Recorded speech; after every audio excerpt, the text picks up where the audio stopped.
Welcome to another Pint with Seaniebee. An interesting guest today. When I first started podcasting, the gentleman who's with me here was the guy who showed me the ropes, what equipment to buy, how to edit, and he was my first beta guest. And he was great because he not only gave me his time to interview me, but showed me how to edit and how to set the controls so that they record like they do. He's a great raconteur, a very funny man, a man who's semi-Renaissance guy. He's into music. He's set up his own ad agency. He used to be a gardener. He's travelled. Strong opinions on the way the world is going, the way society is going. And welcoming to the podcast a friend who I've known for almost 30 years. Jesus. Denis Goodbody. How are you, sir? I'm all the better for being here, Sean, except for that scary fact. Almost 30 years. Would you not do that to me? We knew each other. I started working in advertising in 1987. In about 88 or 89, were the writing partner to my girlfriend, Dee McMahon. Mm-hmm. That would have been the early 90s. Early 90s. Mm-hmm. I left in 96. Mm-hmm. So, yeah. Where is that time gone? I don't know. I have absolutely no idea. Time is an illusion, lunchtime doubly so, and the lunches were much better in the 90s. They were great. I'm a complete anomaly as well, because apparently something like 80% of people working in advertising are aged between 20 and 32 or 35 or something. I'm a bit older than that. But that scared the heck out of me. It's an industry that was dependent on depth of experience. But there was a survey done in Ireland, and I'm sure the same applies in London and New York, where 3% of the people working in advertising are over 50. Mm-hmm. We're both. Well, I'm nearly 50. You're over 50. I'm past that. Crazy. You could make the case that is one of the reasons why everything has gone to shit in terms of the quality of advertising work coming out. The depth. Because my mentors were all a lot older than me, and I learned a great deal from them. But now times are changing. It'll come full circle. I mean, it's a very cyclical business. So tell me what you're doing now. What is your core business, and how do you... Well, in the introduction, you very kindly said that I ran an advertising agency, which I did. But in 2011, we had money in the bank, but there was less money coming in than there was going out because of the little incident that happened in the economy. But one way or another, we decided to close the agency, and we did. And so I now work from a bedroom, and I call myself a wholesaler. Other people go and find the clients. Other people come up with the problems and they pay me to solve the problems, and that's fine. And thankfully the phone keeps ringing and the emails keep coming in. But it enables me to vary my palette. 2012 I wrote a book. Somebody commissioned me to write a book about the use of storytelling in the sales process. He wanted to write a textbook basically to support his sales training business. And we were having the first meeting we had about it. I said, Paul, he said, yeah. I said, we can't really talk about storytelling, the importance of storytelling in the sales process in a textbook. We have to tell a story. So I don't think it's unique, but it's one of the few business... paradox. It's one of the few business novels out there. It's called Soft Tales and Hard Asses, because the one criteria the guy who commissioned the book said the star needed to be a Harley Davidson fan, and apparently a soft tail is a type of Harley. Yeah. The story involved a businessman whose hobby was going off on ride-outs and Harleys and stuff. And it got a good reception. I mean, still out there? Yeah, it's still out there. I'll put a link to it is it on Amazon or something? Yeah. The other thing you do is podcasts. Tell me about your podcast, because I was on one of your podcasts. You absolutely were. We recorded not 100 metres from here. We did, that's true. A long time ago, when my son was 3 or so, he was a bit of a handful, and he was being homeschooled by my wife, who one of her many, many talents is teaching. But when I came home from work of a Friday evening, she'd say, here's your son. Basically, she wanted the weekend off. So I started looking for things, something that I could do that would involve him, but would give me a hobby. So I'd been talking to someone who had a show on Dublin City FM, and I thought, why not a radio show? And I looked at their schedule, and they're called Dublin City FM, but they didn't have a show about Dublin. Of course so not. I put together, being the strategic advertising person, I went and looked, where is the chink in this armour? How can I get my Trojan horse through that? No, that's a mixed metaphor. But I put together a treatment for a radio show about things to do in Dublin with your 3-year-old at the weekend. Brilliant. And they bought it. He stayed with me probably 3 or 4 years at it, and then he was too cool to do it with me. The first one we did, we went up Three Rock. so that we could look at the city that we were going Tree to Rock do. is hard to call a mountain, a hill overlooking Dublin. It overlooks Dublin when all the TV masts are on top of it. And when you're there, you can basically see the whole city beneath you. We looked at all the things that we were going to go and visit, the Transport Museum in Howth. We got to do all kinds of stuff around the Jeannie Johnson and everything. Brilliant. But the first Christmas that I was doing that, they asked people to come in and cover gaps in the schedule, and they get people to volunteer. So I volunteered to do an hour, and I went in and did a live broadcast of soul and gospel music. Left the studio, really enjoyed the experience, and I was off on my way to Dún Laoghaire, and the phone rang, and it was the manager of the station. He said, 2 guys from the board have phoned in, wanted to know who you are and if you'll do another show, do a music show. I ended up doing another show called Roots Musings, which I did for probably 7 years. It's on Mixcloud. It's called Roots Musings. There's about 150 shows up there. There'll be a link to both of the podcast. Was the other one a podcast as well? It's on. Well, they're all podcasted, but they were broadcast on air. No, brilliant experience. That's you know yourself. And how old is Isaac now? Isaac's 13. And way too cool for any school. Yeah. You're from Dublin, right? I am. I'm from Blackrock. Your father was an anaesthetist, which is a very hard word to say. It is. It's so much easier if you're American. You can say anesthesiologist. So what was it like growing up in Dublin? The jury is out as to whether I did grow up. No, well, I have to say, I was talking to a guy who I know who runs a pub in Hilden in Germany, and he's been out of Ireland for probably 35 or 40 years. And we were talking about the differences in Dublin, and the phrase, I think it's a book title, but it's a wonderful phrase, the past is a foreign country. I was walking along the quays, I was late to this meeting, I walked along the banks of the River Liffey through what had origin in my childhood was tenement housing, gas works, docklands, piles of coal, Guinness dereliction, ships. Guinness ships, and smog, smog, and the stench of the river. Those are all negative things. If you're from Dublin, you'd be thinking, the good old days. But the smells were disgusting, and it was foggy, and there was dirty old town. Dirty old town, yeah. Runny-nosed kids in their bare feet and shorts selling newspapers in the streets, and it was a very, very different city to the one it is today. Walking along the river today, all glass and sparkling glass and more cranes for building more buildings, and that's not bad. It's actually it's a beautiful city, and it's clean. The river doesn't stink anymore. The air is cleaner. But I didn't spend an awful lot of time in the centre of the city when I was a kid. I was in the leafy suburbs of Blackrock, which is by the sea. I couldn't have asked for a nicer place to grow up. It was absolutely beautiful. To be a quarter of a mile from a beach, less than half an hour, I could be walking up Three Rock to be looking back down at my house. It's an extraordinary city. But I know you have a very strong point of view on those people listening from other countries who don't know the history. Ireland was under the yoke of Britain for 800 years and kind of became its own country only in 1922, and was extremely poor, and we had to get everything off the ground, like a whole legal system, a whole health system, a whole education system, which took 40 years. So around the time Denis was growing up, we were still an extremely poor country. The EU helped us a lot, but you have also along this time, I suppose, late 70s, 80s, Reaganism, Thatcherism, neoliberalism. I know it's something close to your heart. That is something that this has been a large amount of debate going on amongst my tribe on the web following the death of Peter Sutherland, who was an Irishman, called an Irish statesman, but is globally known because he was chairman of Goldman Sachs. He was basically the mastermind behind the GATT Treaty, huge force in deregulation in European industry, the airlines. The whole neoliberalism con is being very much talked about now because of Trump, because of Peter Sutherland's death, and because of Brexit and so forth. The divisiveness of the me economy. I was born in a society, but I'm raising my child in an economy. Explain what you mean by that. What I mean by that is there is a need for taxation. Everybody must contribute for the common services, the things that we share. When I was a child, your garbage was collected from your door and it was part of your rates, i.e. taxation, and so on and so on. Basically what I'm saying is, in short, is that there were more things that people got, regardless of their social standing or their demographic place or their wealth or whatever, things that everybody got as part of being a citizen and living in the country.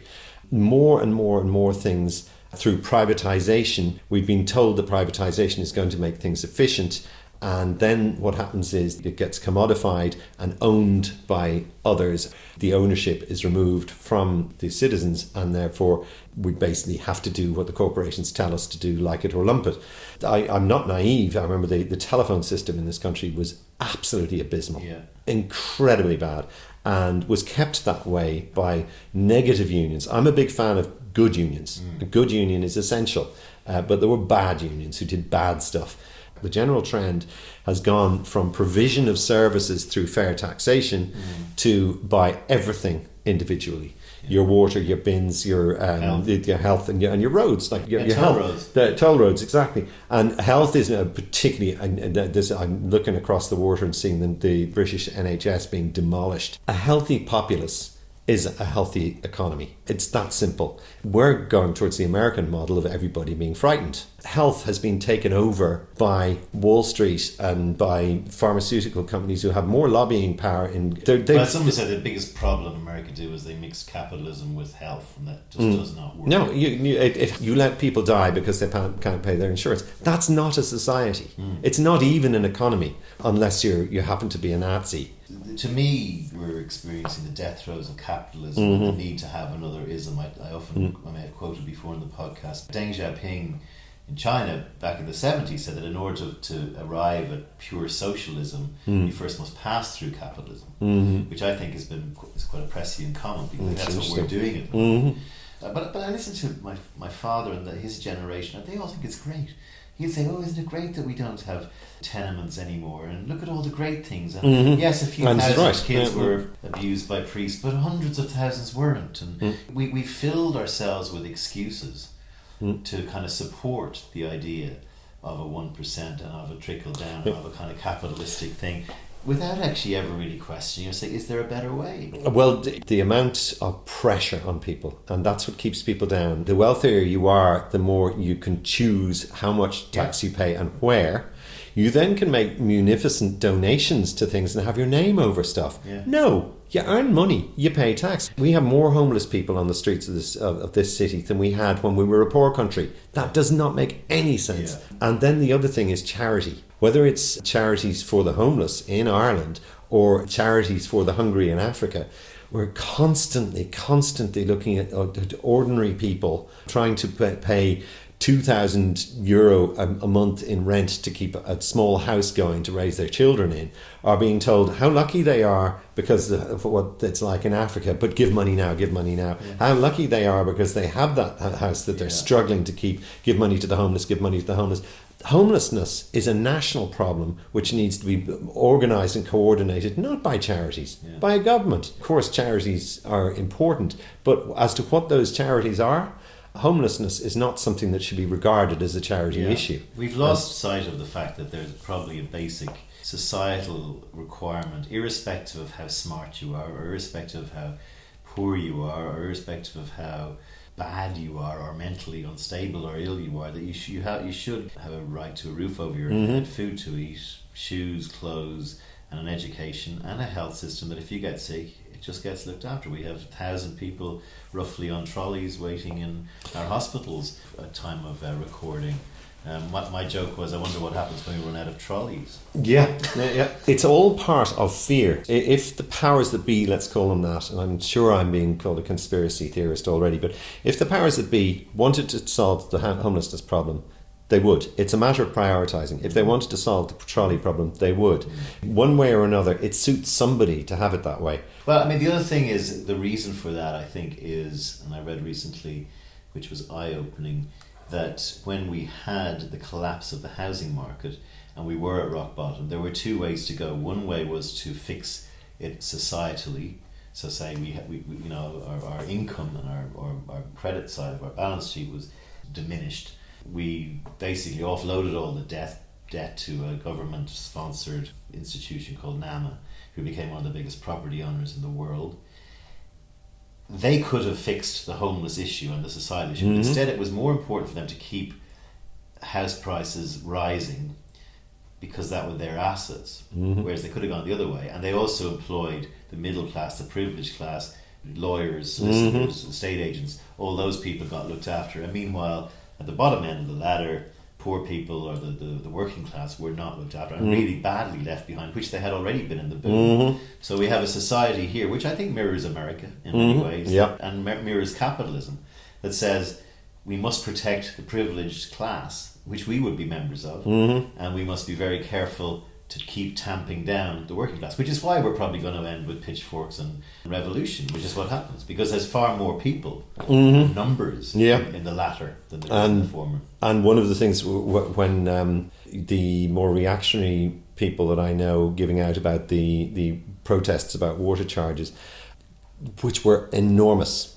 I was on 2 of them and they were very large. I've been at protests before, these were large. And when you have a large protest, it means there's a lot of people who are involved. Sorry, just a background fiasco that the government decided to charge people for water to their homes about 4 years ago. They started doing it. People in Ireland rebelled, saying the water should be provided free as part of the huge amount of tax we pay. The government dithered on it. The thing broke down. Half the people had paid, half the people hadn't. They put in water meters to the tune of $500 million, I think, into homes in Ireland. And then the whole thing fell apart because of the protests, and so half the people had paid, and now they're getting rebates, and it's just a classic Ireland cock-up. Oh, of which we have so many. It would take a whole podcast to actually, going back to the start of the conversation, one of the things I've noticed since I came back is the 5 things, and I mentioned this in the podcast with Kieran McGann, the 5 things that were problems when I left the country in 96, and I'm now back 21 years later, are the same 5 things that were problems then. We had a health system that was creaking. We had an education system that needed reform. We had a homeless problem with Tony Gregory and all those guys. We have politicians that just talk and don't do, so complete inaction. A lack of creativity in government to provide quick, creative solutions. Right. Yeah. What are you going to show me? Well, I was just going to go. I had occasion to be in one of our hospitals where the staff are really doing their best. They're really, really good people. But I was in overnight with a child, and I found I was probably in places I shouldn't have been, but I found this board, which is a whiteboard, I just go what hospitals do, what advertising agencies do, and accountants do. They have the whiteboards with their missions and whatever else. This was meeting. The blamestorming. Well, I just couldn't resist taking a photograph of this because it's reflective of where we're at. The quality board. Priorities to deliver quality. Number 1, adequate nursing levels. Not optimum, not excellent, adequate. Number 2, adequate doctor levels to meet service need. The third one, hospital-wide management of overcrowding. Not elimination of overcrowding, management of overcrowding.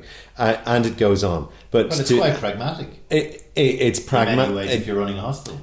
Yes, I hear you. Yeah. But it's reflective. It's pragmatic but as opposed to aspirational. But in as far as being pragmatic, well then it's obvious. Then why write it down? Yeah. What if your objective? Well, I could see why, because some of the pressure these nurses and doctors are under is overwhelming. And it really is. And actually saying, look, you don't have to fucking get through everybody, but try and get the most important. He's sick. You could probably just go fuck this and walk out. It's just so. Trying to put some semblance of management, even if it is a finger in the dike.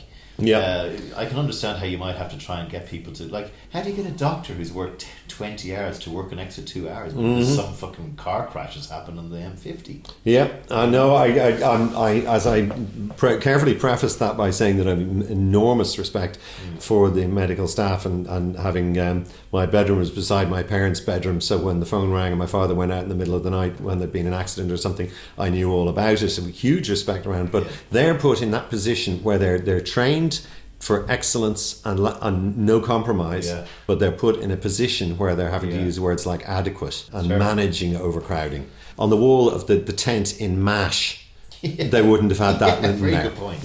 Triage unit. Okay, Hawkeye, I want you to adequately service that. No, they were looking for excellence for everybody. I mean, the other thing I have a bee in my bonnet about is everyone's, well, what else can you do? So apart from the fact that I feel that, there should be almost a SWAT team, almost like a mini ad agency of just people like you and I who probably do it for, we'd want some sort of paying, but getting people who think creatively about problems. And then there's no examples. I mean, to me, Scandinavia is the place we all need to start looking. Where, yes, you do maybe pay 53, 58, 62% taxes, but people are happy. And I think Irish people would be happy if the education system was as good as theirs, if the health system was as good as theirs, etc. And if the taxation was fair. Yeah. There was a story, I don't know whether it's true or not, but in Norway, fines are means tested. So if you're a punter who's on 30,000 kroner a year and you're caught speeding, your fine is commensurate with your 30,000. But if you're worth 3 billion and you're caught speeding, your fine is that much bigger. I think that's beautiful. I don't know whether it's true or not, but it should be. What sort of solution do you see? Well, I'm. This sounds very woolly given that you've already said it, but to have some good brains on it. Really, I mean, in the UK they had these things called czars from private sector people who were appointed to go in and beat the living daylights out of problems and solve them. I don't know, maybe that, but you know that would just be some cynic or some rugby club buddy of the minister will get the gig, because we are a bit of a to look for positives. I do feel we have a government that's starting to embryonically develop under our new prime minister that feels younger, and it feels more in touch, and it feels less old boyish, and yes, it's still right, less dynastic. It was one of the Greek philosophers who said, in a democracy people get the government they deserve. So I say that before I go on. But two things I'm extremely grateful for in this country are that we have proportional representation, and that we also have we're multi-party. My wife's American, and they're stuck in an absolute logjam. First of all, the voter change goes on the 2% in the middle, the vacillating, because one time it's one party's 51 and the other's 49, and then it reverses, and then beyond that they've got the college system, which can overturn the 49-51. So, but the college system, I mean, the electoral college system is more like the American version of proportional representation, where even small states that have got fuck all people. That's nothing to do with proportional representation. Well, no, proportional representation, I think one of the problems with it in Ireland is it allows the Healy Rays of this world to get into the Dáil based on a fucking boreen down the back of somewhere beyond in Kerry. It allows local issues to become major. You blame that on proportional representation? Because you know, they usually get in on account. You know, if you're just putting, I vote for this person to be my local and then you've got five rounds of it. That is where, you know, oh yeah, your man's doing good work for the boring, I'll give him number 3. You know, and that's how they get in. You know, are they getting? I mean, well, the alternative to that is to end up with two parties. And the alternative is maybe have. I mean, it's hard to do in Ireland because it's so small, but to have a stronger local. I think that's more the problem than because we get logjam by pricks like Healy Ray coming up going, I want people in Kerry to be allowed to drink drive from the pubs, because you know that becomes a talking point for 2 days. And listeners at home, this is actual fact. Yeah, sorry, we have a dynasty of kind of thickos from Kerry. Excuse my listeners from Kerry. I'm from Kerry myself, but they use elections they run on stupid positions, like for example all the pubs down in the backs of Beyond in Kerry are losing business because people can't drive to them because they don't want to drink and drive because they're not allowed to. Well, you know, they're only small country roads, we should be allowed to let them drive drunk, you know, we're not too badly drunk, you know, I'm all right.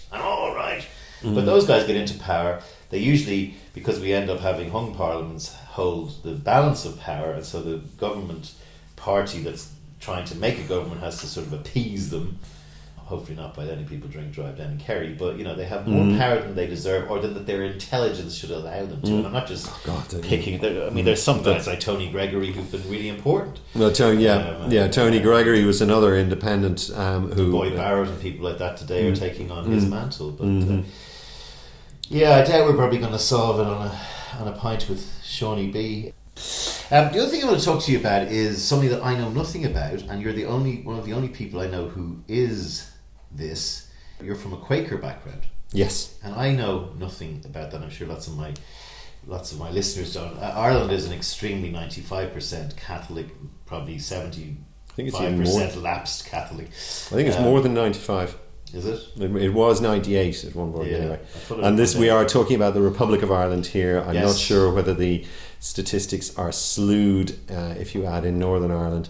Yeah, there used to be quite a significant community of Quakers in Ireland in the 1600s onwards. But so tell me I don't even know anything. But tell me what's the top line on what Quaker is about? Quaker is a nickname. We basically absorbed the nickname. So, when you absorb something, it disempowers it. Yes. It stops it from. So, the official name is the Religious Society of Friends, whose mission would be described as seekers after the truth. I love that expression, seekers after the truth. And what it basically that means as friends, an association of friends, is people of a common approach to life. Right. Don't necessarily agree with each other, but a common approach to life. And seeking after the truth is basically, you don't know what eternity is. You don't know what happens when you die. Yeah. You don't know if there's a God or not. You might be convinced, or you might believe, but we don't know the truth. So we don't say we know. We say we're looking for the truth. Which is I would say saying these things first because it's why I'm still happy to call myself a Quaker. But in essence, it's just Christian, plain and simple. And I also like to point out to people that we're not Protestants. We're nonconformists. Protestants are, because a lot of people in Ireland don't know this, and they think Protestants as anybody who isn't Catholic, but in fact Protestants were people who rebelled against Catholicism. Quakers, along with various other sects that appeared around the time of the Enlightenment and after, are regarded as non-conformist because they wanted to review it and look at their own way. I suppose Methodists would have been similar, Calvinists and so forth, Moravians, there are tons of them out there. But Quakers would all be agreed on some pretty basic things that Christ said, love thy neighbour as thyself. As an atheist, I agree with that. Well, and this is the thing. I love that when people say to me, "Oh, you're religious." I'm not particularly religious, to be honest with you. As to whether there's a God or not, I don't know. I have my own. I say to people, "Define to me what you mean by God." Yeah. What I think of God as being the good bit in every person, and I'm basing that on something I'm going further in than I intended here. But the founder of the Religious Society of Friends was a dude called George Fox. He's from Cumbria in the north of England. One of the things that he said we should do is we should walk cheerfully over the world and look for that of God in every man. And that I think is a lovely, lovely thought, because if you do that, you are looking for the good in a person. You'll always find bad in people if you want to. Sure. But if you go out and look for the good in the person will see that you're looking at them positively, and you'll find yourself talking to the good part of that person. And if we all try to do a bit of that, you get to hear people better. St. Paul never met Jesus Christ, but most of the Catholic Church, as far as I can see, is about St. Paul. Christ didn't say anything about homosexuality, but Deuteronomy and all those Old Testament ones, which are basically Jewish books, say that. So let's worry about what Jesus Christ said. And basically, he very much said, don't fight wars, don't fight. So pacifism is vitally important to Quakers. It's one thing that we would all be very, very hot on. If you can avoid fighting. If you actually say, well, I'll fight in certain circumstances, and look what's happened to the world, all this planet calling itself Christian, but the tomb was barely sealed before Christians were fighting other people because they weren't Christians, going on crusades. So Quakers would generally be conscientious objectors, go to prison rather than be enlisted, but doesn't mean that they'd stay away from the fray. It was an organisation called the Quaker Ambulance Unit, which my father and my grandfather were both in, who went into battle zones and whatever and picked up anybody who was injured, whatever side they were on, and fixed them. So it's not about being cowards. It's actually just about not believing in war. They were like medicine, that kind of thing, that kind of thing. But I don't think that it exists as an organisation anymore. But those are the things that are important to me about it. But the other thing about Quakers and that sticks out to people is that the meeting for worship, which is what it's called, is people sitting together for an hour in silence. And that freaks people out. And when I went so you sit around a circular table? It's not. It's basically usually when I was a kid, the old-fashioned ones were like courtrooms.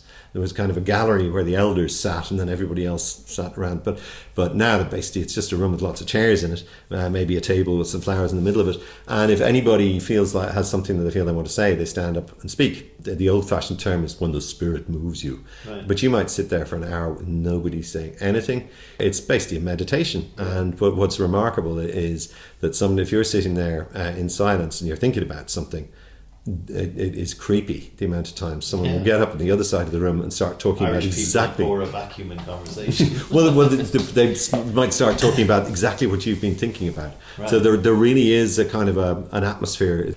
There's no singing hymns, there's no kneeling down and praying or anything like that. It's just sitting in and what was the name thing? The which? The name thing that you were talking about, the Quaker name.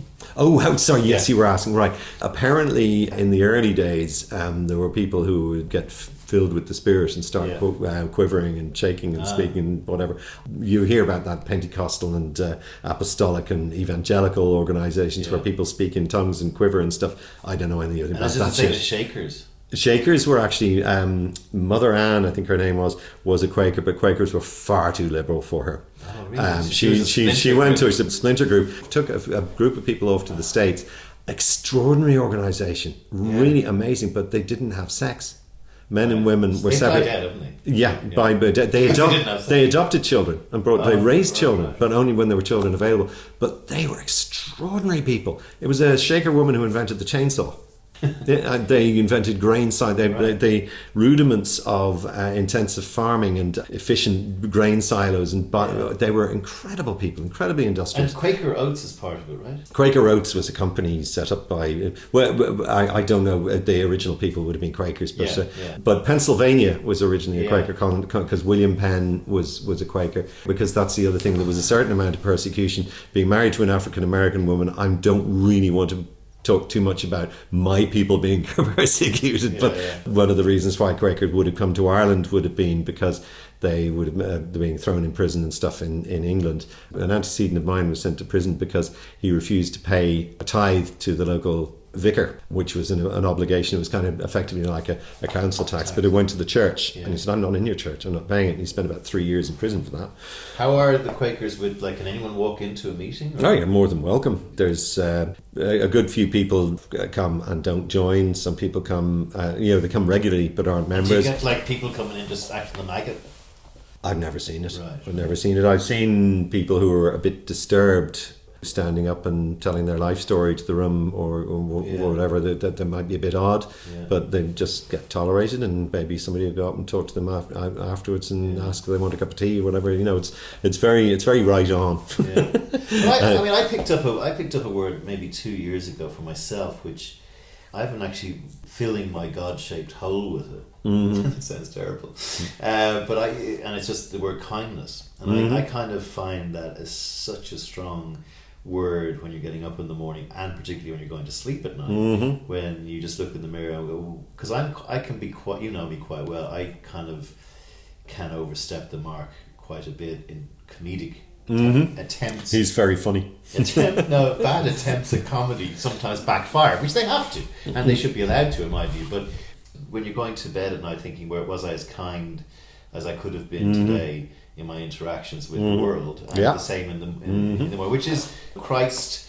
Whilst I don't believe in the Catholic Church, and I think it's an abomination, and I think that religion is one of the things that's fucked us all up, there's clear teachings from Buddha, Christ, Muhammad. There's clear strains that run through every religion that are all about, what you said, be good to thy neighbour and stuff like that. That we should, if we all live by, the world would be a far happier place. And war and violence and aggression. The notion of I try to take care not to be outspoken about things that I dislike about or disapprove of about other religions or denominations, because and are important to say Christianity is a religion, Catholicism is a denomination, so is Quaker. A lot of people say Catholicism is a religion. No, it's not. It's a sect within the Christian religion.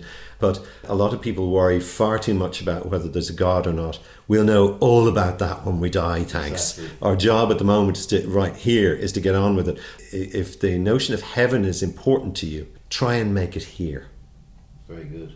My father has a similar view. He says, I'm staying a Catholic on the because what have I got to lose?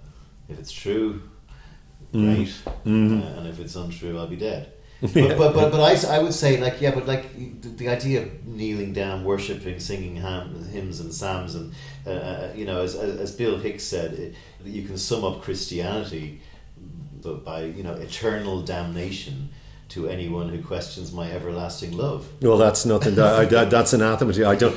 You won't find Jesus Christ. Jesus Christ didn't say any of that. Yeah. Read, and I sound like I know what I'm not a scholar of the Gospels. Yeah. We've had I was at a boarding school, so I got lots of readings and stuff when I was a kid. But I did recently, just for the crack, read the Sermon on the Mount. I think it's in the Gospel according to Matthew. The only bit that isn't absolutely magic and right is that he disapproves of divorce. Right. Which I, being married to a divorcee, think is actually quite an important thing. But everything else in the Sermon on the Mount, it's all stuff you'd say, yeah, right, yeah, okay, Whereas the dodgy stuff is when you get into the letters of St. Paul or into the Old Testament or whatever else. But you don't have to believe in to actually see some really good stuff in there about the logical stuff. But as I say, I'm not a scholar of it. I'm wary of people throwing it out on the basis that they were taught by a dodgy priest.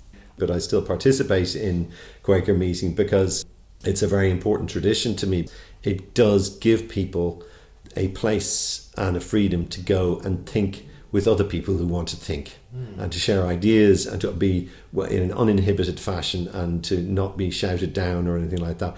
If other people want to kneel, stand or whatever else, that's absolutely up to them. If they don't want to eat pig meat, that's absolutely fine. As long as you don't impose it upon me violently. Exactly. Hello Islam, parts of Islam. If you're listening. I mean, Christianity is doing the same thing to Islam. It did. Yeah. I mean, this is the whole problem, that we're kind of caught up as a species in revelation that is pretty much at no point has there been categorical proof of revelation. I mean, I was at a kind of it was called the Alpha meetings, which are about trying to bring lapsed Catholics or agnostics or atheists like myself back to the church. And I was sitting around a table and we were having a discussion about religion, and one guy said to me, what's your view? And I said, well, I'm an atheist. And I was like, oh, you're an atheist amongst us, and I was like, it's like a sort of a different species. But,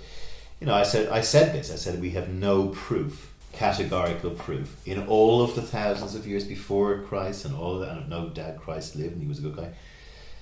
And this guy said to me, wait a second, what do you mean we have no proof? The guy rose from the dead after 3 days.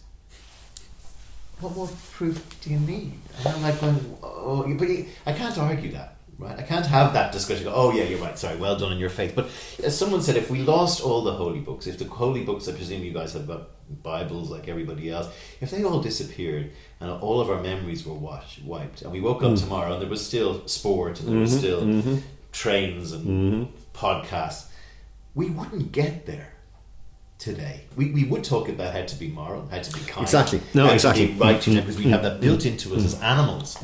But we wouldn't come up with a Bible. We wouldn't rewrite the Bible. We wouldn't come up with a bloke being in fact. I read literally in a debate, a discussion yesterday. Somebody said something about the Pope being able to decide things and infallibility. And I said, whatever it was that this guy said that the Pope could decide, I said, seriously? And he came back to me and he said, yeah, basically the Gospels are just folklore. Somebody has to interpret them. And I went, oh my God. And I said to him, I said, I don't know you personally. Could you just tell me, are you being serious? And he said, you asked a question, I gave you an answer. Yeah. And I thought, oh my God.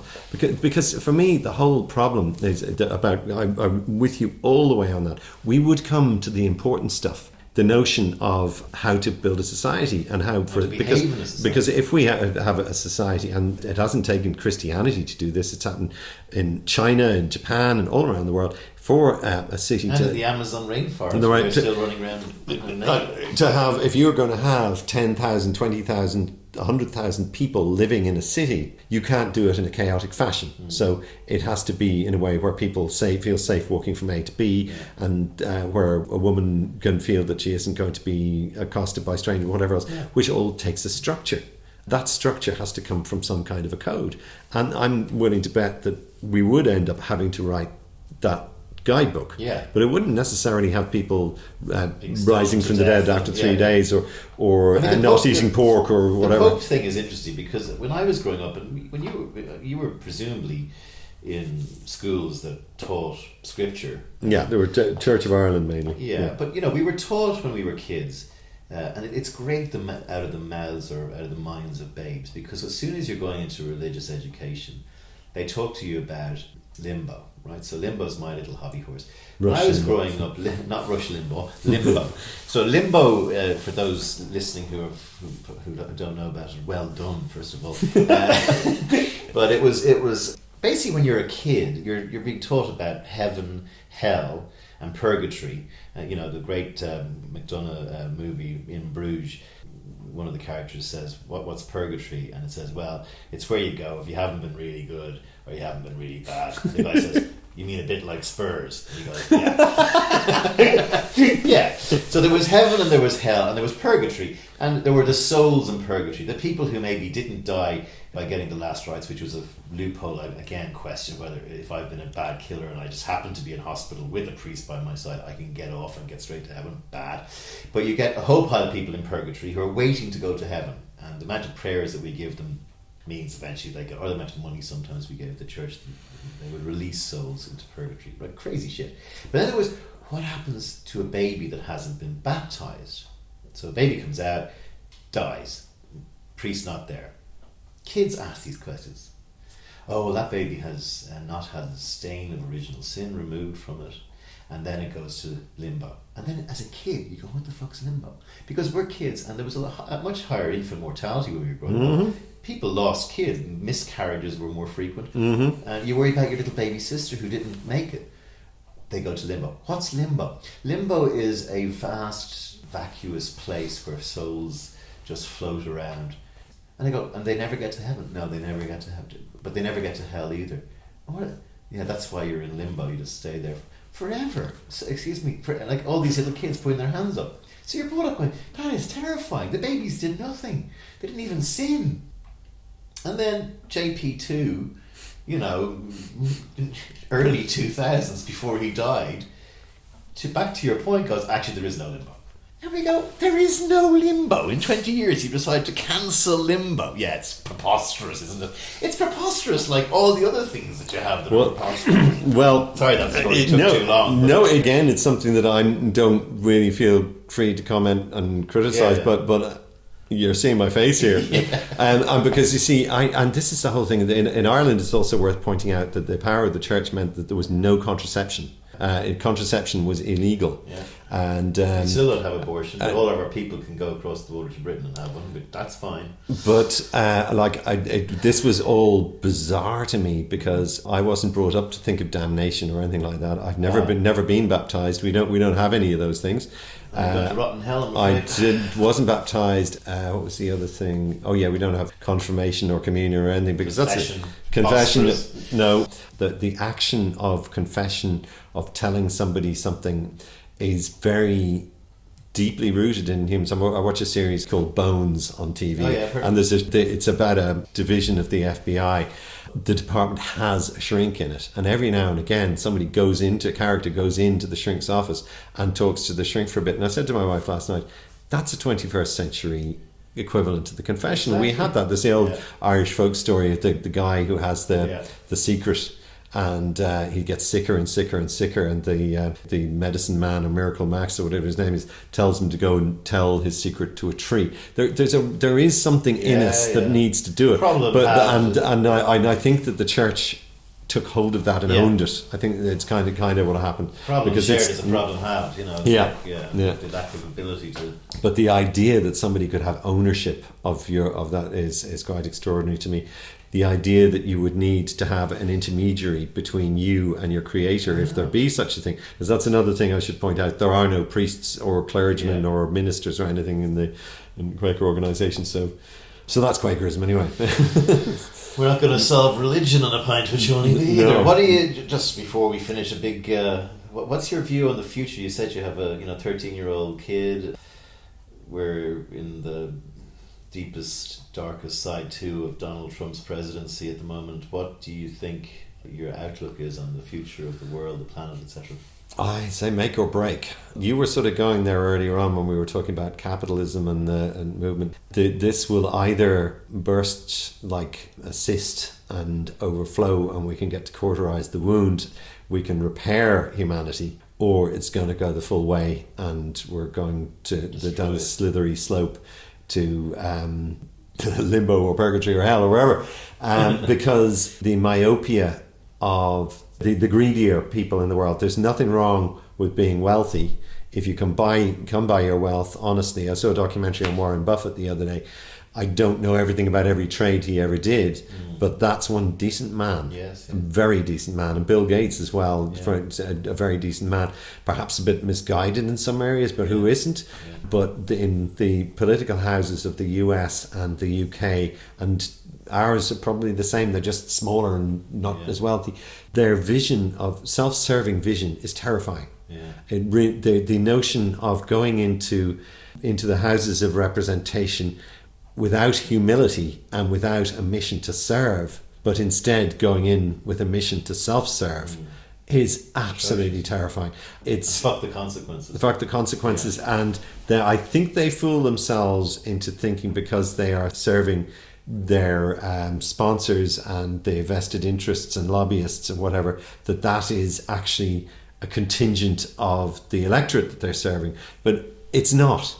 If you look at any statistics of income in America, a vast amount of people in America are actually under the poverty line. Yeah. One in three. I did a documentary. It's 1 in 3 are close to it. Absolutely phenomenal. Yeah. So the representation that you're seeing through TV and movies is of something that, well, I mightn't have it, but I'm in the land of the free and the brave. I could have it if I work hard enough.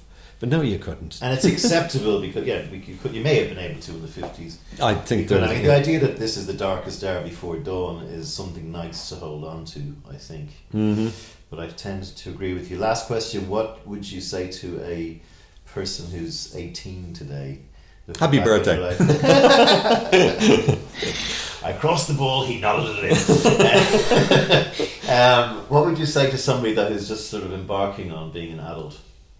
Looking back, what wisdom would you pass back? It sounds very schmaltzy, but I would say follow your dream. It's something that my wife and I talk about often because we have a 22 and 23-year-old as well as the 13-year-old. We were both very, very keen not to be saying you've got to do something pensionable, or because I ended up in advertising because I wanted to be a writer. My parents said, well, can you not do that at night? Or can you basically, they would have been happier if I'd gone and got a job in an accountant's office or something like that. So I compromised. I got a job writing and sitting in a fecking office all day long. It's that feeling of trying to conform to satisfy the people that respect you respect and that did so much for you, but while following your thing. And there are two paths that diverge in different directions. You got one foot on each. You basically end up doing the splits. So I would say to that 18-year-old, what is it you want to do? Okay, so you want to be a Premier League footballer and you've decided that at the age of 18. That wasn't a good decision. You needed to really start working on that when you're 8. But you're into football, you go for it. Even if you don't end up on the pitch, you could end up a coach, you could end up in management, you could end up being the guy shouting the instructions from the, what's he called? But that, my stepdaughter has just been performing in Japan and Australia on stage, and she's got a record deal and whatever else. Right.